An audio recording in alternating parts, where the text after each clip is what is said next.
Hello folks, Red Labor here. Hope you're having a great day. Great St. Patrick's Day, in fact. I had a few drinks last night, kind of kept it low key, trying to keep the calories under control and trying to think clearly. So I'm cutting back, just trying to be responsible, but a little festive. I want to talk today about what's wrong with liberal Democrats and conservative Republicans. And yeah, there is something to say about it being cliche. They're all scumbags. They're all a bunch of career politicians who doesn't give a shit about people. They're all bought and paid for. They're all crooks. And you know, the most Americans look at the two-party system and they're like thinking, man, these people are assholes. These people are pieces of shit. These people are just absolutely out of touch with the American people. And it's cliche to say these things, but you know what? That's correct. It is all correct. And there's something more fundamental than just that, folks. And I'm going to bash both the liberals and conservatives and give my perspective or spin on it. So first, I'm going to criticize the liberals. They're closer to my worldview, even though I'm not a liberal. They're closer to my worldview, and it's not that I'm ashamed to call myself a liberal because it's associated with the left. I'm a socialist, or you can call me a socialist. You can call me a democratic socialist. You can call me a social democrat, but don't call me a liberal because liberals lack common sense.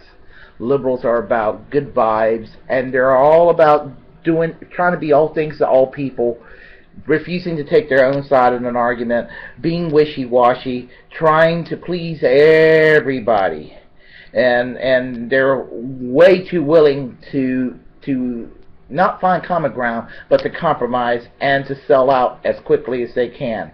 I mean, sometimes we're forced to make tough decisions, but with liberals, there's no tough decisions to make. They're gutless. They go around and they are wishy-washy, and they're all things to all people, and try to not offend anybody, including the conservatives. They don't even try to offend them, which they need some offending. So, and the thing about liberals that really gets me is, they'll sit there and be like, you can't vote third party. You're going to ruin it for the Democrats, and you're going to have a Republican and a bigger mess in your hand. In other words, when the Democrats sit there and they make you eat crow, you just got to sit there and smile and can I have another, and just hoping that to stop the absolute worst excesses of the political right wing in this country. I believe his name is Howard Phillips. He was the U.S. Taxpayers Party candidate for president in 1996. I don't agree too much with him on a lot of politics, but he says, and he was criticizing liberalism, but in his criticizing of liberalism, there was something correct in what he was saying. He is saying his critique of the two-party system is, in his opinion, Republicans wants to go and drive a car at 55 miles an hour and slam it against the wall. And in his view, Democrats want to take a car 100 miles an hour and drive it and slam it against the wall. And in his view, when you drive a car 55 miles an hour and slam it against the wall, or drive a car 100 miles an hour and slam it against the wall, you're going to have a damaged car and possibly some harmed people, or worse, dead people as a result. Well, the analogy is true, but in reverse. I see the Democrats as taking a car 55 miles an hour and driving it against a brick wall, and the Republicans are the ones that are driving a car 100 miles an hour, slamming it against a brick wall. And regardless, people are getting hurt, or worse, and you have a destroyed is destroy automobile. I mean, and that's what the two-party system is about. Whether you're a liberal or a conservative, or whether you're a genuine progressive, principled progressive, or you are a honorable or respectable person of the center right, whether you're a moderate conservative or libertarian, and you look at what they do, the two-party system, you see where he was coming from. And as I said, I can't argue with his facts, except it's in reverse. But the ends, the results are the same. So that's the problem I have with liberals. They'll take poverty, and instead of lifting the underclass into the economic mainstream, they'll go and figure, well, we'll just go and give them some food stamps and some, some more public assistance. And they kind of the conservatives are kind of correct about psychodependency that's going on and everything. And I think a lot of the liberals do mean well, but there's a lot of aspects of welfareism in the United States that's just gone fundamentally wrong. And so I have no problem with some kind of welfare reform that actually solves the poverty question, gets the people off of poverty while having them work their way out of poverty, and done in such a way where nobody gets hurt. So I know I'm going to sound like your typical garden variety Republican saying that, but not so fast, because even though liberalism and socialism are not the same thing, liberals are bigger capitalists than the socialists ever could be. However, liberals are incompetent at managing capitalism. They are absolutely incompetent.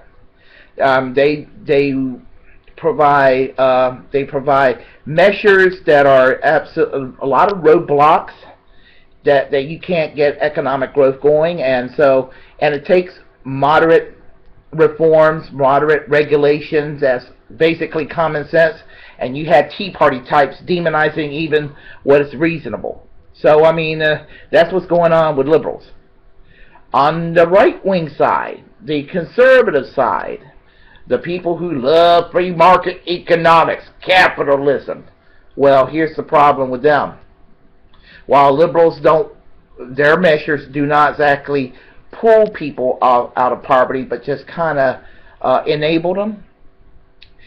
The Republican right, the Tea Party, and some libertarian types figure that capitalism in its ugliest form, in its most extreme, brutal form, is the way to go. And the problem with that is that the extreme capitalism, market fundamentalism, having the market and the corporate special interests dictate the terms of how everything is run in our society. And guess what happens there? You have an underclass that's kept in the underclass too. And it comes down to plutocracy, is all the power for the rich, and they do not want the poor to get into the middle class, and they want to take what's left of the middle class and diminish them. So you basically got liberals who had no common sense on how to govern a market system, a capitalist system, let the free enterprise work the way it needs to work. They want to go and put roadblocks on economic growth. But on the other hand, the Republicans want the market to dictate and to destroy anything in the way that would not compromise with the corporate sector. So the Republicans don't give a shit about the healthcare question. Democrats are pussies. They're too scared to take on private health insurance. And that's why I don't believe in Obamacare, because it pacifies and enables and strengthens the private health insurance companies. Republicans used to be in favor of it before Obama was in favor of it. Then all of a sudden it became a socialist nightmare. Woo! But when the Republicans, they're in the pocket. I mean, the insurance companies in their pocket. I mean, and they don't want to remove the obstacle to healthcare progress in this country, which are the bleeding private health insurance companies that should be eliminated. Strangely enough, getting rid of the insurance companies would actually make capitalism more benevolent and actually an actual force for good. It would solve the labor cost, and why large corporations are opposed to single payer or a national health service is beyond me, really. It really is beyond me. But that's what we're at. We have two movements out there. One movement that don't give a shit about the poor and want to keep the poor down, and then another movement that's very well-meaning that may be trying to get the poor out of the impoverished class, but they keep, their policies sort of keep them there. So we got something that doesn't work, and this is why the democratic socialist, or I'll say the social democratic model, works best. And and I gave the usual arguments in the past. The British Labour Party came in 1945 and brought Britain out of economic ruination from World War II. Created the National Health Service, and the unions that were strengthened provided a robust middle class until the 60s, when there was an economic downturn. But then everybody blames what the Labour Party did in 1945. That's just not so. There are economic cycles, and don't even get me started on what Margaret Thatcher did. She was wrong for what she did in the 1980s. I used the model of Norway, Sweden. It's probably the best model because, strangely enough, there's more free enterprise in Norway and Sweden than there is even in the United States under Ronald Reagan or Great Britain under Margaret Thatcher. And so the unions and the companies work together and kind of regulate the economy themselves, whereas the government in the Scandinavian countries provide free medical care and things like that for people. So they have a welfare state, but it's a welfare state that works for people. And I do favor the Nordic model. What happens in Norway and Sweden, that's the way to go. And why conservatives today love Israel and the people on the left despise Israel is it's a paradox, because Israel's economy is roughly still socialist. It was a socialist movement that created the Jewish state in 1948, and which is perplexing when it comes to some people on the left that bashes Israel, and they take the cause of some of the more extreme Arabs and Muslims, and is in spite of how reactionary the Islamic jihadists tend to be. So as I said, paradox, folks. Woohoo! Paradox. Twilight Zone. Twilight Zone. But as I said, I am for what works, and strangely enough, I think that people who are explicitly democratic socialists or social democratic have a common sense approach to solving a lot of problems.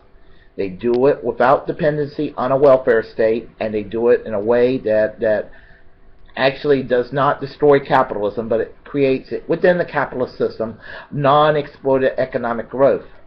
And the problem with the United States is we have Democrats and Republicans, Tweedledee and Tweedledum, and we have an absence of a Labor Party, which we are in dire need of.